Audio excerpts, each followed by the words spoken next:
Welcome back, I hope, finally, to Constitution 101, Part 2. I am here in our place in Lecompton, Kansas, coming to you in the middle of our coronavirus lockdown. We had the best equipment ready to go here and attached to a computer, and of course it didn't work, and so now we're back to the trusty iPhone. I just tried to do this a moment ago, but I'll introduce my daughter Molly, in case you didn't see her the first time. Molly's going to be handling the questions tonight during the Q&A session. Molly is 10, going on 70, and we should have some fun tonight. And Heather's behind the iPhone. Okay, so in part one of Constitution 101, which was last week, we covered some basic principles of the Constitution, and then we talked about the commerce power of the Constitution in Article 1, Section 8. Today, we're going to talk about two other absolutely fascinating parts of the United States Constitution, and again, look at what the Supreme Court has done with those parts of the Constitution. Today, we're going to cover the Establishment Clause and the Second Amendment, two of my favorite parts of the Constitution to talk about. And for those of you who missed part one, I started doing this back during the Tea Party years, 2009 and 10, because I used to teach constitutional law at UMKC Law School for 15 years, prior to becoming Secretary of State. And a lot of people wanted a quick crash course in the Constitution, so that's what I started giving them in that period, and we've revived them this year. It seems like a great way to, to talk about something really important to our country, and at an important time in our country when we're all confined to our homes anyway. And so that's what we're doing, and I hope you enjoy it. And I hope you're all having a safe and a healthy time at home during this kind of lockdown period. We don't know how long it's going to keep going, but in the meantime, we'll talk about the Constitution and we'll talk about the principles that have made this country great. Okay, so the Establishment Clause. The Establishment Clause is simply this. It's found in the First Amendment. It's found in the First Amendment, and it is the following words. Congress shall make no law respecting an establishment of religion. Pretty straightforward, you'd think. Make no law respecting an establishment of religion. Well, what's that establishment part? Well, these words have been used by the activists on the judiciary and by groups like the ACLU to mean something completely different from what the Founding Fathers and the drafters of the First Amendment in 1789 intended these words to mean. And these words have become part of the culture war that's been fought in this country for the past few decades. So what I want to explore right now is how we went from the founding generation and the generation that wrote the first Congress that wrote the Bill of Rights wrote the original Constitution in 1787, drafted in 1787, ratified 1788, Bill of Rights drafted in 1789 by the first Congress. How did we go from that generation to the present, where there's a complete distinction in how the courts and how the nation understood the relationship between church and state? Okay, so Congress shall make no law respecting an establishment of religion. Those words were drafted by James Madison in 1789 in the first Congress. What does establishment of religion mean? Well, the Founding Fathers and the framers in the first Congress were well aware of recent English history. And the establishment of Catholicism as the official Church of England by Queen Mary in 1553, then the disestablishment of Catholicism in 1558 by Queen Elizabeth, and then the subsequent assassinations, bloodshed, riots that consumed England for the second half of the 16th century. All of that conflict was about the question of what would be the established religion of England. Would it be Catholicism, or would it be King Henry VIII's newly created Anglican Church, the Protestant Church in England? And all of this bloodshed was part of this question of the establishing or not establishing of one sect or another as the official Church of England. And the founding generation in America simply said, we're not going to have that fight. We're not going to fight a civil war over whether the established Church of the United States is Catholicism or the Church of England or Congregationalism, you name it. We're just not going to have a national religion. That's what they meant by those words, Congress shall make no law respecting an establishment of religion. And to put a finer point on it, we should also be aware that in 1775, the framers were well aware, well, at the time of 1775 and then into the 1780s, there were 9 of the 13 colonies had established religions in the colonies.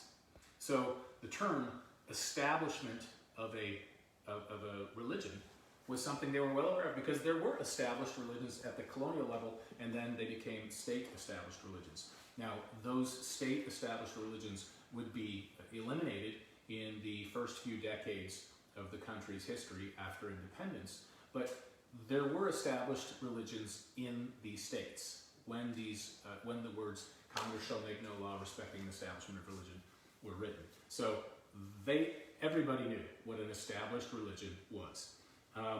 The First Amendment was simply saying the establishment of an official church of the United States isn't going to happen.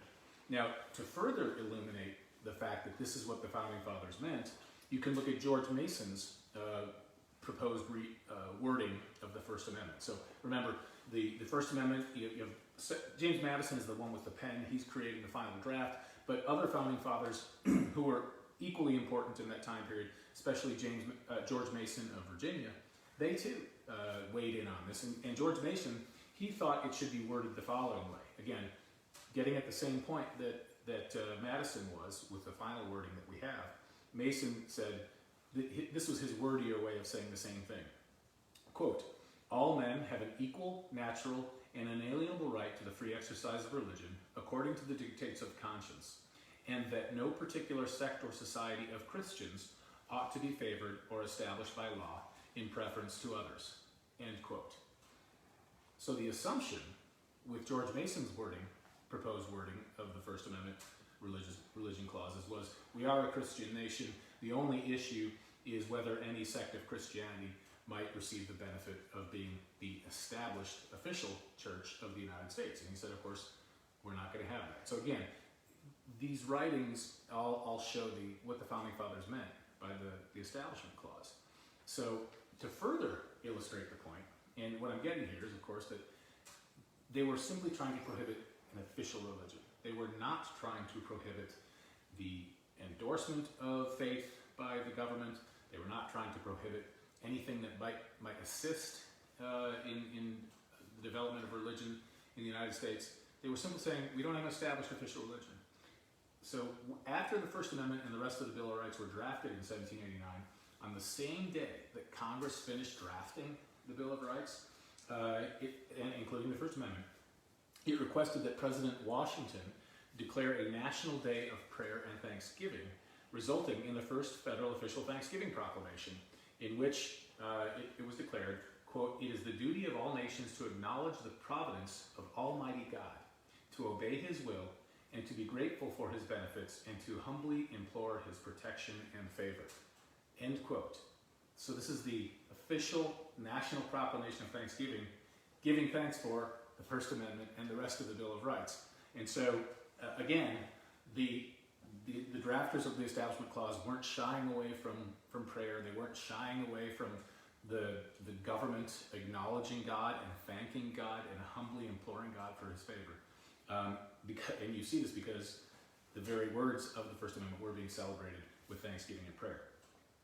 In addition, the First Congress also called for the providing of Bibles to schools across the land in the young United States of America, so that the Bibles could be used in the schools as tools of instruction. Again, federal government providing Bibles to schools. This is the same Congress that drafted and proposed the words of the Establishment Clause of the First Amendment. Okay, so this gives you a sense of what they were all about and what they weren't thinking about when they drafted those words. George Washington in 1792 would write these words as president. Again, just giving you the sense of the nation being deeply grateful to God for our independence and for the wonderful bounties that America had. Here's George Washington speaking as president in 1792. Quote, "I am sure that never was a people who had more people who had more reason to acknowledge divine interposition in their affairs than those of the United States.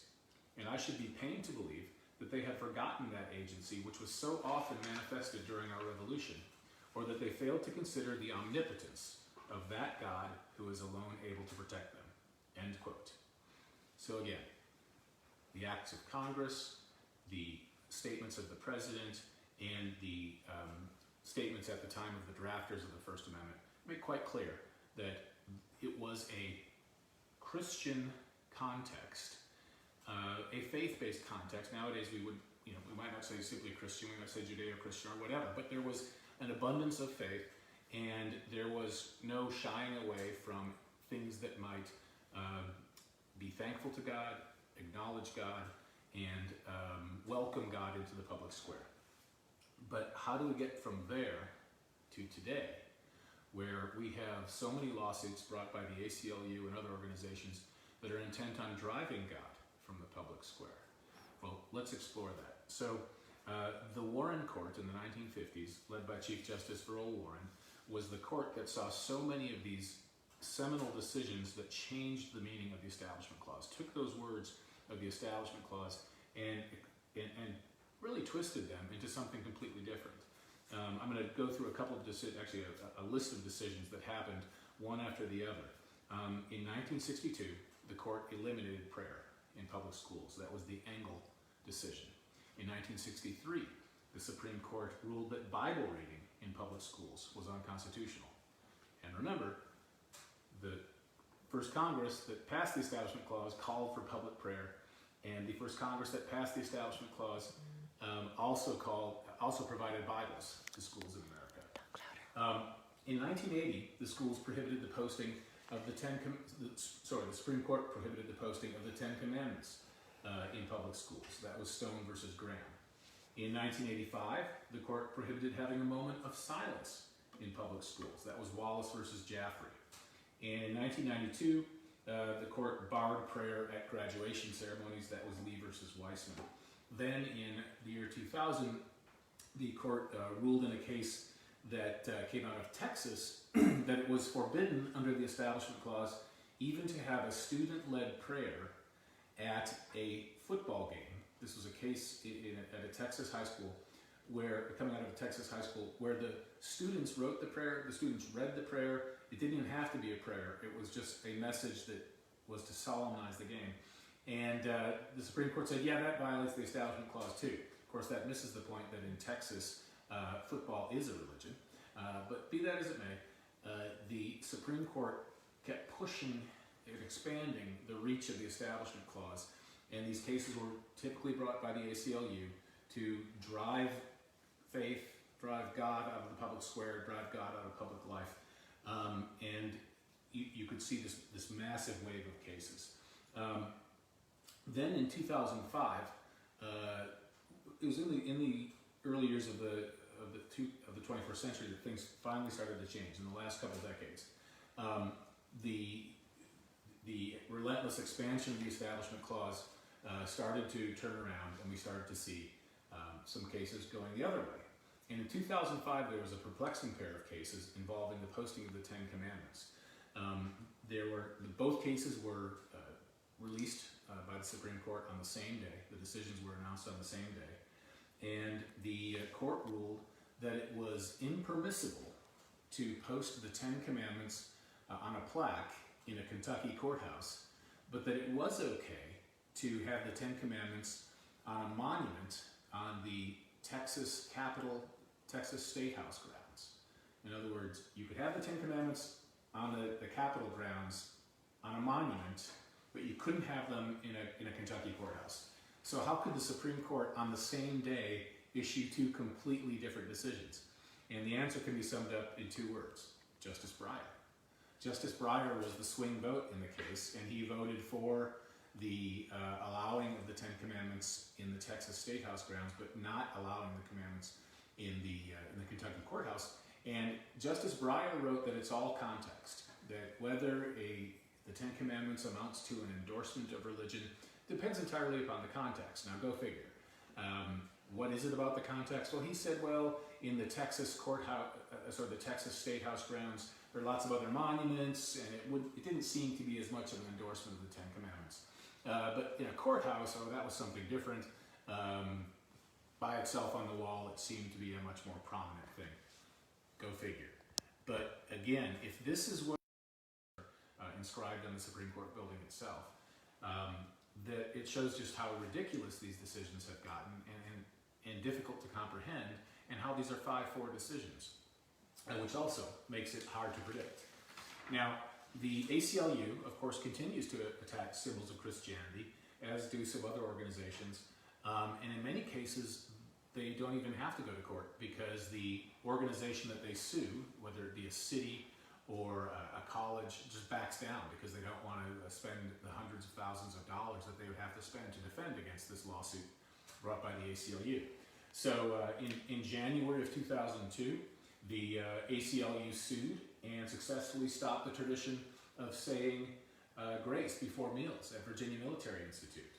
In October of 2002, the School Board of Madison, Wisconsin voted to eliminate the Pledge of Allegiance because of the words, you got it, under God. In December of 2005, the ACLU won a lawsuit that only went to district court, challenging a Dover, Pennsylvania policy requiring the mere reading of a statement about intelligent design alongside the teaching of evolution. And the secularists ousted the people on the school board who backed the reading of the statement about intelligent design, so they never bothered to appeal it to the Court of Appeals. So you can see how these cases are just brought continually by the left, by the ACLU and other organizations, and the ones that go to the Supreme Court get into this thicket of, does it endorse religion, does it somehow advance religion, this government action, when clearly the Founding Fathers never meant the Establishment Clause to do anything of the sort, to mean that. So I could go on for hours talking about these cases, but I want to jump all the way ahead now to 2019, to last year. Again, a ray of hope, a positive decision out of the Supreme Court. It was the case of American Legion versus American Humanist Association. There, the case was a challenge brought by the American Humanist Association, which is an atheist group that challenged the Bladensburg Peace Cross. This cross was a 32-foot high concrete or granite cross in Montgomery County, Maryland, and it was built in 1925 as a tribute to the soldiers who had died in the First World War. It was built with private funds.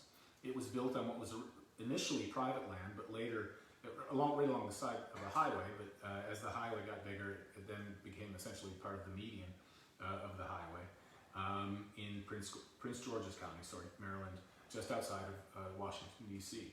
And the case went all the way to the Supreme Court, and the question was, does this cross that all these people are driving by, does this violate the Establishment Clause of the First Amendment? Now, if you're looking at the original meaning of the First Amendment, of course it doesn't. Not at all.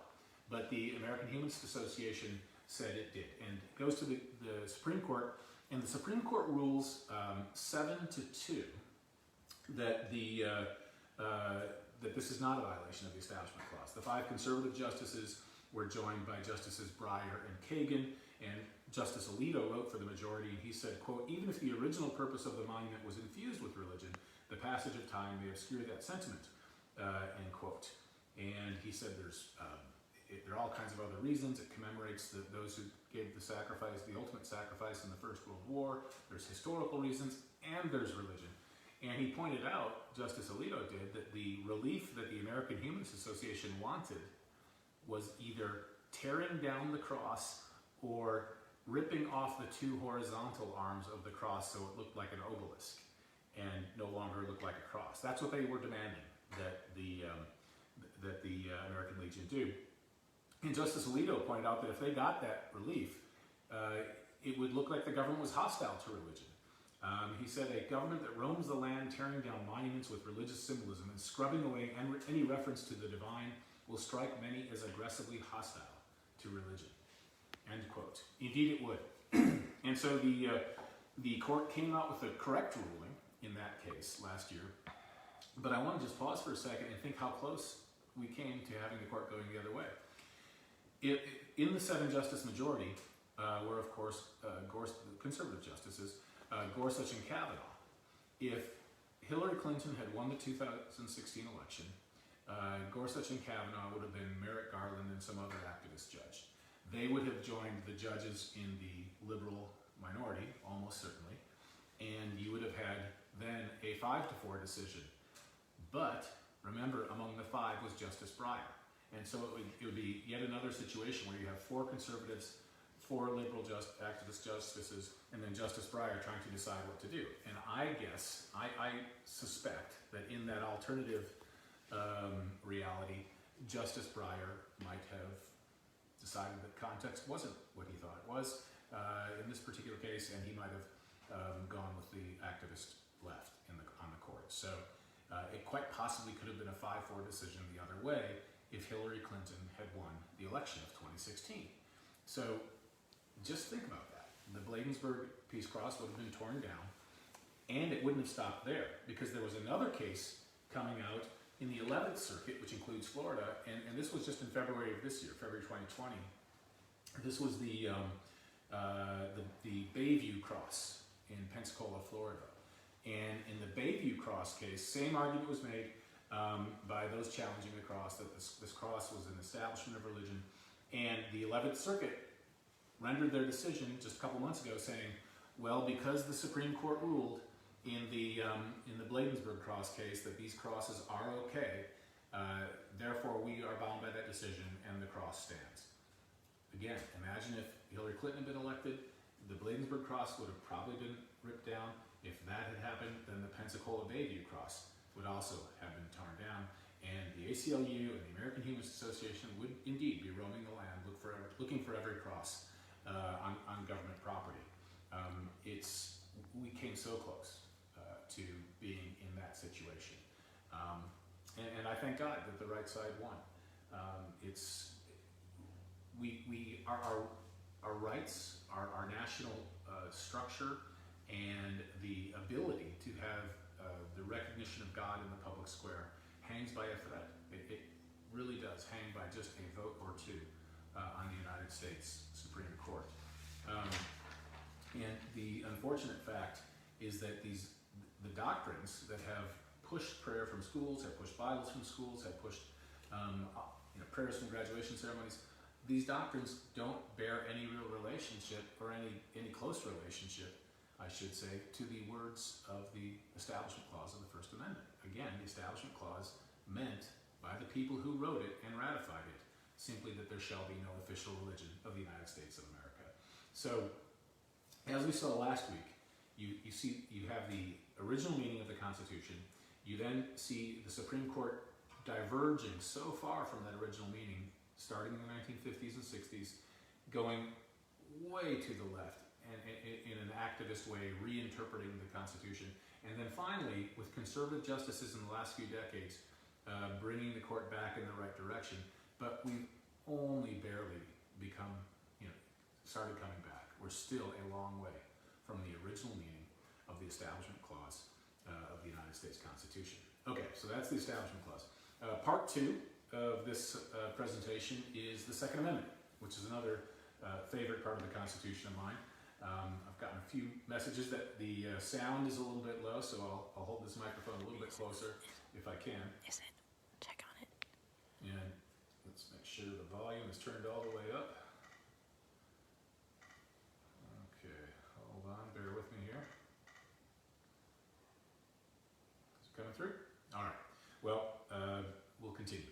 All right, so the Second Amendment is, well, let's go to the words. It says, a well-regulated militia being necessary to the security of a free state, the right of the people to keep and bear arms shall not be infringed. All right, before we start on the meaning of the Second Amendment, I want to brag a little bit about our state, my state, Kansas. Kansas is a special place when it comes to protecting the right to bear arms. Every state except Delaware requires a public vote, a referendum vote, on any new amendment to the state constitution. And so most states have an equivalent of the Second Amendment in their state constitutional Bill of Rights. And so we know what percentage of each state voted in favor of that state right to keep and bear arms. In Kansas, we voted on it in 2010, And the amendment that we voted on was a person has the right to keep and bear arms for the defense of self, family, home, and state, and for lawful hunting and recreational use, and for any other lawful purpose, end quote. Well, a record 88.2% of Kansas voters voted yes for that amendment. And that is the highest any state has ever come in voting in favor of a state constitutional right to keep and bear arms. Second place goes to West Virginia in 1986 when they approved the West Virginia provision in their constitution about bearing arms with 83.6% approval. But Kansas still wins with 88.2, so go Kansas, we're number one. So kind of proud of my home state for that as a gun enthusiast myself. All right, let's talk about the Second Amendment. So, a well-regulated militia being necessary to the security of a free state, the right of the people to keep and bear arms shall not be infringed. That text was drawn from similar provisions in the state bills. As I mentioned, these states do have their own constitutional provisions.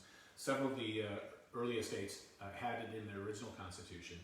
And these early state constitutions described the right to keep and bear arms in similar terms. Some talked about the reasons for it, for personal defense, for hunting, but overall, but far and away, the primary reason was that it was a defense against tyranny, that a free people was an armed people. And this is a concept that most countries on this planet do not, they're not familiar with this. They don't have it.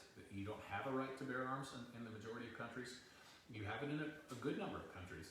But it is truly a hallmark of freedom in the United States that the people are trusted by the system, or the people are entrusted with the right to keep and bear arms. Indeed, the people have an inalienable natural right to bear arms, and this cannot be taken away in the way that our Constitution frames it. It's the essence of the ultimate freedom of the people. The government does not have a monopoly in deadly force. The people are trusted. The government, because in every other, not in every other, but in so many other systems around the world, the government doesn't trust the people. The people can't possibly be trusted to bear arms, so these systems would have us believe. Whereas in America, not only do we have the right to bear arms, it is a constitutional right. It is a foundational right upon which many of the other rights rest. So it's such a hallmark, such a statement of the essence of personal freedom in America that we have this right to keep and bear arms. And if you read the writings of the early Congress, the first Congress and subsequent Congresses that talked about this, they talk about the fact that this isn't just for personal protection. It's about a free people being harder to take over. Remember, there was no confidence at all that the system of the American Constitution would last. It was very much an open question how long this constitutional republic could endure.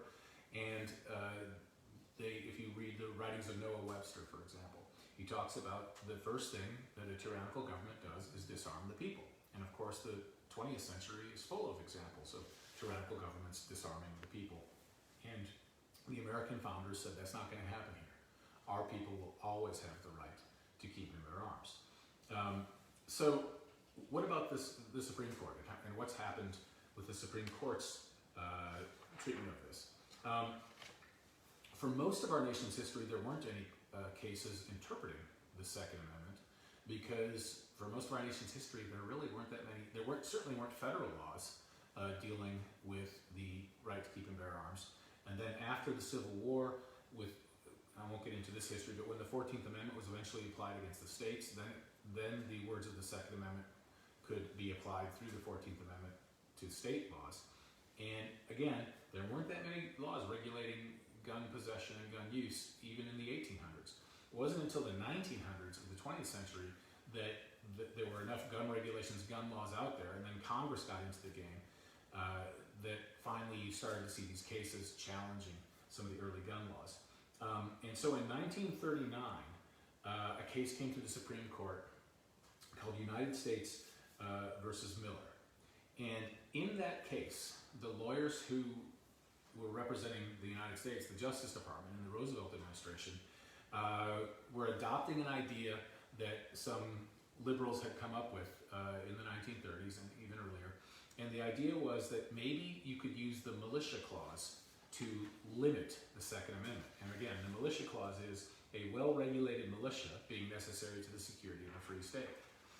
And so the case involved two gentlemen who transported a shotgun, a sawed-off shotgun, across the Oklahoma-Arkansas state line. They didn't have the requisite federal stamp that you had to pay a tax for, a fee for, to transport this shotgun across the state line. And they were prosecuted for it. The case goes all the way to the Supreme Court. They say, hey, this is a violation of our Second Amendment rights. The Justice Department attorneys for Franklin Roosevelt said, well, maybe the Militia Clause limits the Second Amendment, and maybe the shotgun isn't the sort of weapon that is protected by the Second Amendment. And believe it or not, the Supreme Court bought the argument. In the case of United States versus Miller, the Supreme Court ruled that the Second Amendment only protected the kinds of weapons that a militia or a war-fighting body might use. And they said a sawed-off shotgun is not the kind of weapon that would be used in a war. Now, of course, they weren't able to see into the future and know that in today's battles in the Middle East, in urban settings, a sawed-off shotgun is precisely one of the most useful weapons that can be used in war. But be that as it may, it was a bizarre theory that the court was resting on, that the Second Amendment only protects weapons that would be used in war because of that introductory clause, a well-regulated militia. After that case, then some liberal attorneys took the idea even further, and they said, okay, maybe the Second Amendment, so it only protects weapons that can be used in war, and maybe it only protects people who are in the modern equivalent of a militia, which is the National Guard. And they came up with the collective rights theory. This is the theory that the Second Amendment is a special type of right that cannot be exercised by an individual. It can only be exercised by a collective group of people in the National Guard. It was a bizarre theory. It was a stupid theory. But a lot of lawyers bought into it, and the Miller case gave them the intellectual fuel they needed to constrain the Second Amendment. So it only applies to weapons of war, and it only applies to people when they're wearing their National Guard uniform. That's how they were trying to basically squeeze the Second Amendment so it was so tiny that it didn't protect anything. This theory was gaining steam throughout the 20th century, and there weren't that many cases, again, that went all the way to the Supreme Court. But then finally, in 2008, in District of Columbia versus Heller, the Supreme Court ruled and put to rest the collective rights theory. And it was a wonderful decision. The case came out of the District of Columbia, which had some of the most onerous and burdensome laws against gun possession. And the District of Columbia all but prohibited handgun possession. And this guy Heller, the plaintiff, his day job was actually guarding a federal building. He used a handgun for his job, but then he was prohibited from taking the handgun home to protect himself at home. And the DC laws also put ridiculous restrictions on the possession of long guns at home. And so the challenge was brought. It goes all the way to the Supreme Court saying, look, this violates the Second Amendment rights of Mr. Heller. And the opinion was written by Justice Scalia. And Justice Scalia, first of all, said, he said the term was applied then as now to weapons that were not specifically designed for military use and were not employed in a military capacity. So right off the bat, he rejects the decision from 1939 that the Second Amendment only applies to weapons of war. And he says that, Scalia again says, the prefatory clause does not suggest that preserving the militia was the only reason Americans value the ancient right. Most undoubtedly thought it even more important for self-defense and hunting. And he then went on. I would say, just to pause here, if you are not someone who's read a lot of Supreme Court opinions, or maybe you're interested in checking out some Supreme Court opinions, some of them are really boring, but this one is not. District of Columbia versus Heller is one of the best opinions that Justice Scalia ever wrote. And Justice Scalia was far and away my favorite justice on the Supreme Court. He wrote the most entertaining opinions. His dissents are even more entertaining than his majority opinions. But of all the majority opinions he wrote, this is by far Scalia's best, and it's one of the best you could read. So I encourage you to read District of Columbia versus Heller, the majority opinion. Let me read one more quote from Justice Scalia. Undoubtedly, some think that the Second Amendment is outmoded in a society where our standing army is the pride of our nation, where well-trained police forces provide personal security, and where gun violence is a serious problem. That is perhaps debatable, but what is not debatable is that it is not the role of this court to pronounce the Second Amendment extinct. And so the Supreme Court laid to rest the collective rights theory. In reaching this conclusion, Justice Scalia did something which he was the best at, and that is he explained word by word the meaning of the words in the Second Amendment. He was the one really who we have to credit with the modern way we look at textualism in the courts, and also originalism, the idea that the words have the meaning that the people who originally wrote them thought they had. I mean, that's the only rational way to interpret words. If you can say, oh, the meaning of words changes, and a judge today can say it means something, and a judge 20 years from now can say it means something entirely different, well, then your Constitution has no fixed meaning. You have to go by the meaning of the writers of those words, what they thought they were writing. Anyway, Scalia, he lays to rest the collective rights theory, and he does so in part by looking at the exact words. A well-regulated militia being necessary to the security of a free state. Okay, he says, first of all, what did the word militia mean? The word militia was not referring to a specific unit of an army. The word militia in 1789 meant the body of free people called to arms. In other words, I'm a member of the militia, you're a member of the militia, everybody, every adult is a member of the militia. It's the body of free people being called to arms by in most cases, by their governor. That's what the militia is. We are all the militia. So the militia is the body of free people. Okay, what about well-regulated? Now, when we in the 21st century hear the word regulated, we think of government rules, we think of regulations. But regulated had two meanings back in 1789.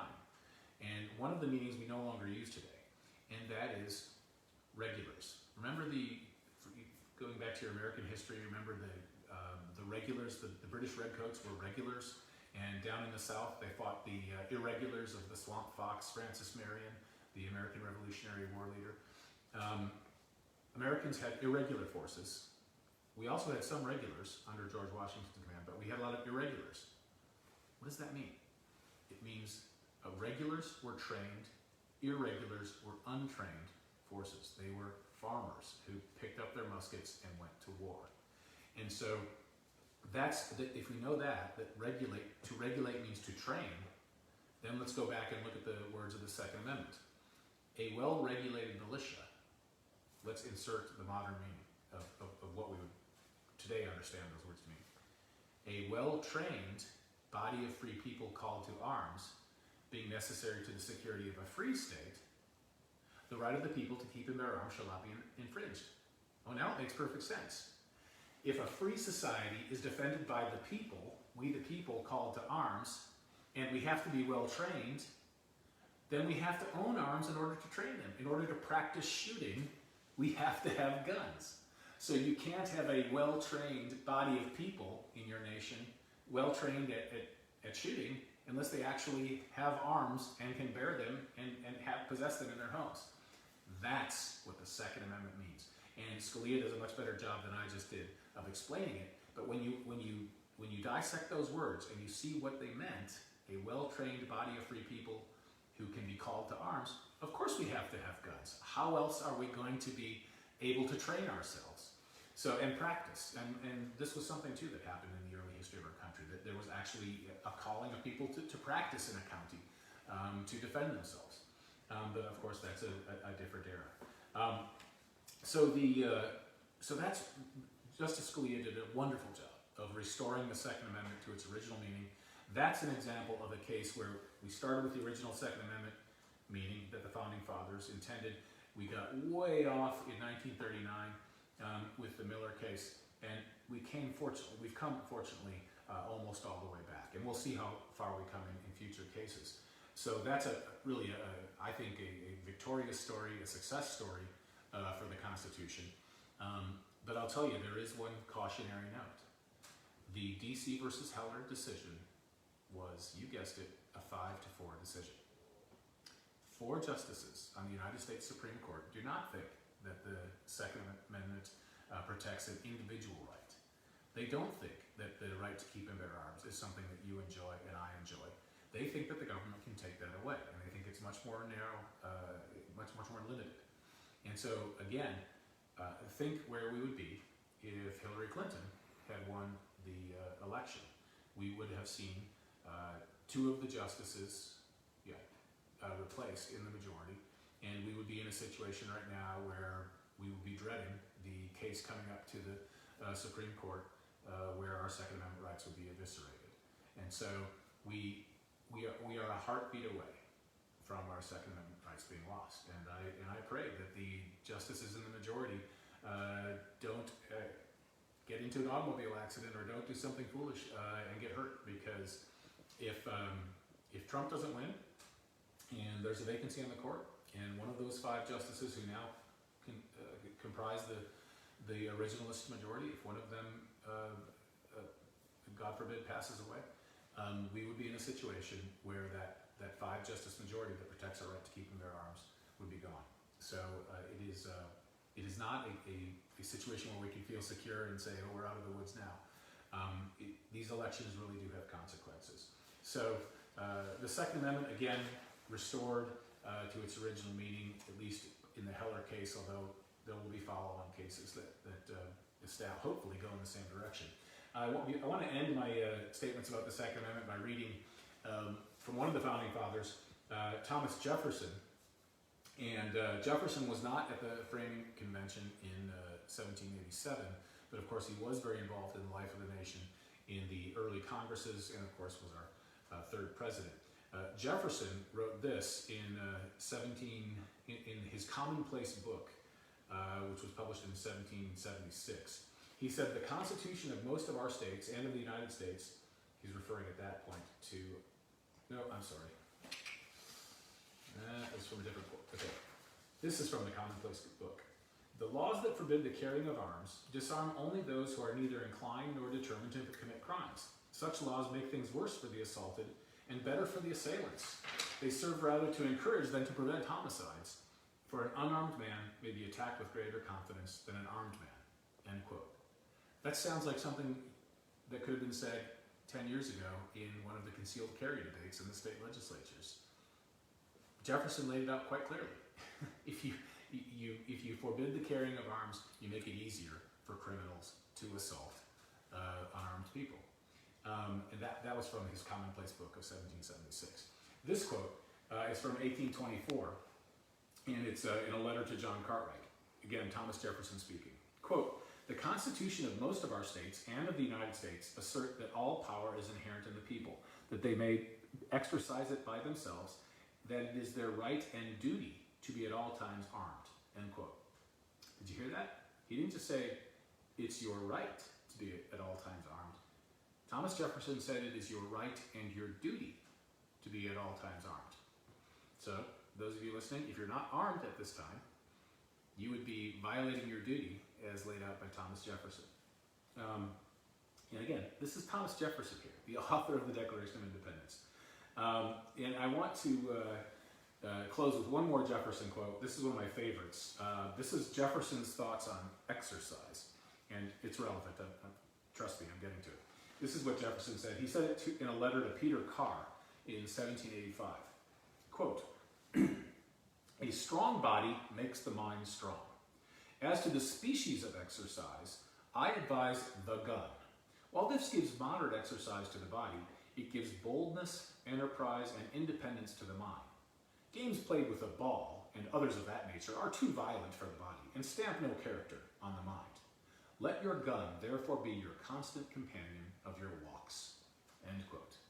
That's Thomas Jefferson giving you advice about his preferred form of exercise. All right, we will end it there, and we'll take some questions for a little while here.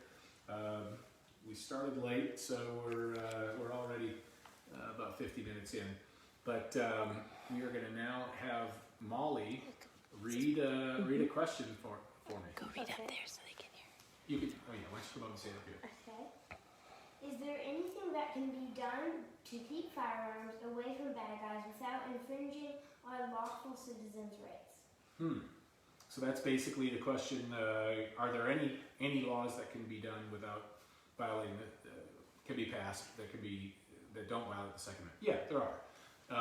I mean, one that we have now is background checks. I think the proposals for universal background checks go way too far and do not, and would, I've actually written about this in a recent Breitbart article, they would certainly infringe upon our rights to do some of the universal background checks that the Democrats have been proposing in the Senate, and even some Republicans have been suggesting that they favor. I'm dead set opposed to universal background checks.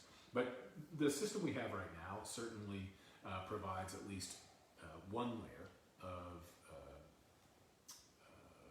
an obstacle to people with a criminal past getting firearms. And of course there are lots of laws that intensify the crime, the penalty for the crime, make it an aggravated crime if the person commits the crime with a firearm. I think that's a way that can deter people from using firearms in a criminal way, and elevate the penalty. So there are ways to discourage bad guys from using arms and getting arms. But again, the proposals that have been in the Senate recently and in the Congress, the House of Representatives recently, are not ones that I would support, and some of them do violate the Second Amendment. Okay, what's the next question? There's not one yet. Let's see.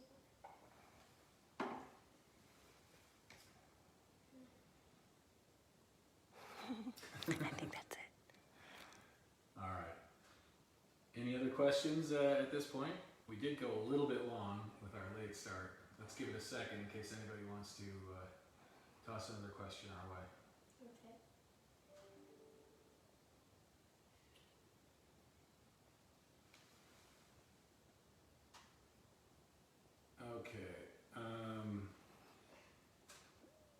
Okay, I'm being told by my campaign team that you should write your questions beneath the post that you make, I guess.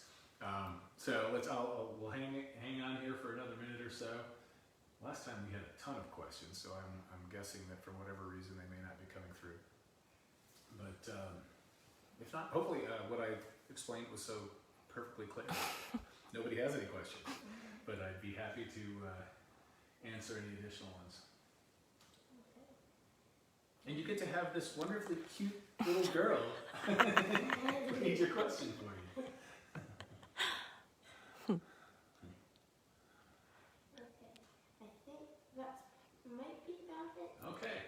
When is the next session? Oh, when is the next session? Well, so please comment on Facebook if you found this enjoyable, or feel free to comment if you didn't think it was useful or enjoyable. We could do another session of these. If we do, it'll probably be same bat time, same bat channel next Tuesday at 5:30. So let us know what you think, and if you like it, we'll keep on going. And you know, during this time of this pandemic shutdown, normal campaigning really is impossible to do. We had to cancel for my Senate campaign a whole bunch of events all throughout the state. You know, kind of meetings, speeches, parade appearances, you name it. Normal campaigning has come to a halt, and so this kind of Facebook Live event is our, I mean, this really isn't so much a campaign, this is a crash course on the Constitution, but other speeches and events that I've been doing, would have been doing, have been canceled or postponed. So we will almost certainly do something next week at this time, and hopefully by then we will, let's see. Is there a way to define the Supreme Court's role? Oh, now we have all kinds of questions popping up. Okay. Yeah, so this is one of the interesting age-old questions that that we originalists ask, and this is one of the ongoing themes when I taught constitutional law at UMKC Law School for 15 years, and that is, okay, how do we keep the Supreme Court in the proper role of only interpreting the Constitution according to its original meaning and not drifting into the activist role? The reason we call it activist, they call them activist judges, is they are They are active. They're stepping out of the role of interpreter of the Constitution and stepping into the role of writer of the Constitution. They change the Constitution by reinterpreting it, and so that's the problem. How do you guard the guardians? Is a way that the famous Judge Bork put it in his book, The Tempting of America, which, by the way, is a book I highly recommend. I think he wrote it in about 1990 or so. Anyway, how do we guard the guardians? How do we ensure that the guardians of our Constitution are themselves abiding by the rules? And there is no easy answer. One way is to make sure before we put them on the court that they actually believe in originalism.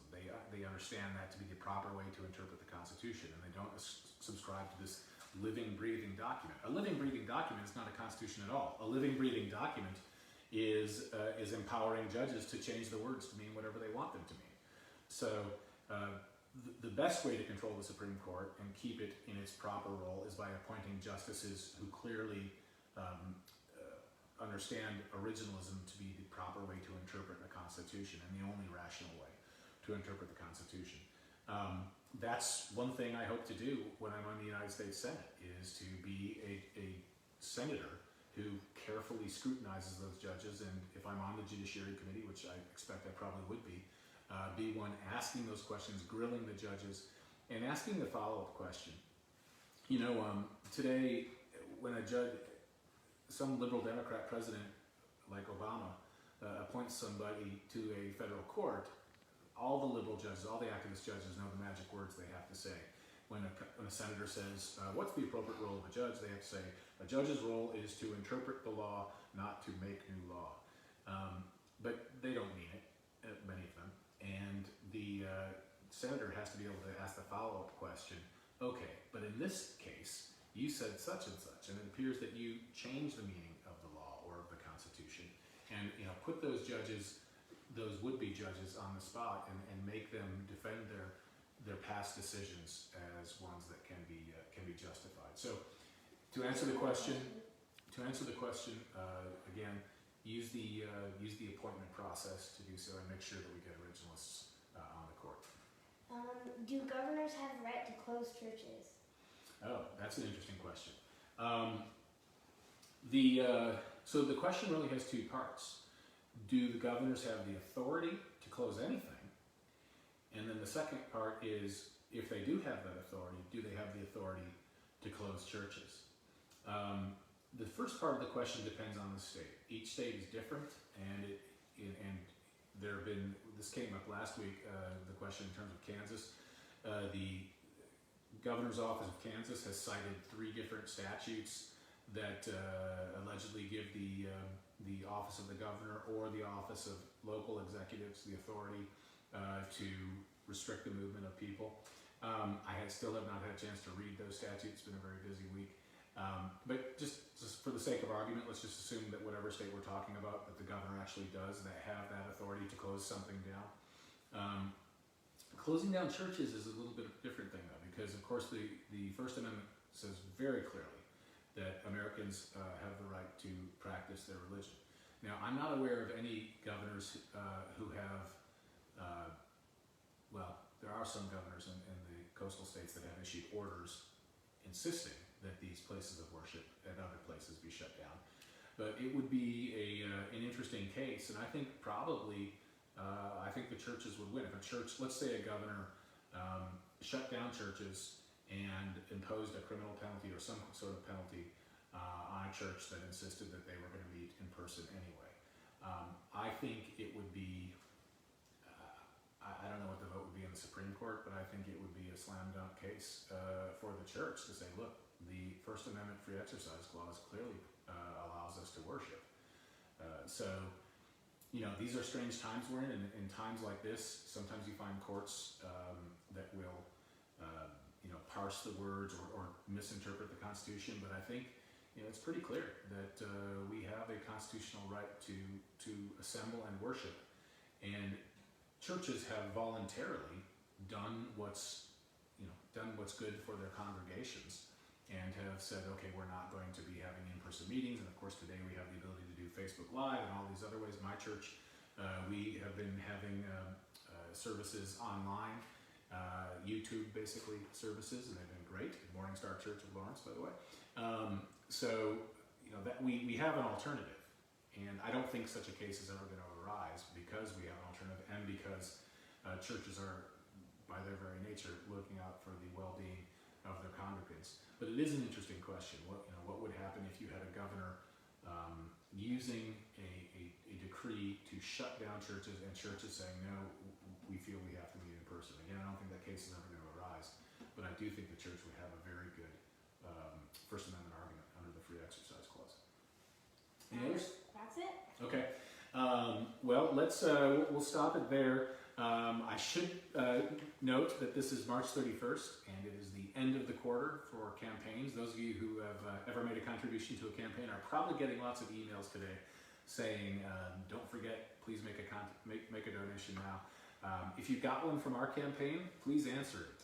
It really does make a difference. So I would encourage you to, if you're so inclined, to chip in to chriskobach.com. That's KRISKOBACH.com, and make a contribution before midnight. As small or big as you want, it doesn't matter, but it would really help us. If you're not a supporter of my campaign, that's okay too. These common law classes are free of charge, and I think it's important that we get the word out to people about what our Constitution means and what's been happening over the course of our country as the Constitution has been changed by Supreme Courts and, in recent years, restored by our Supreme Court. So stay tuned. We'll be back.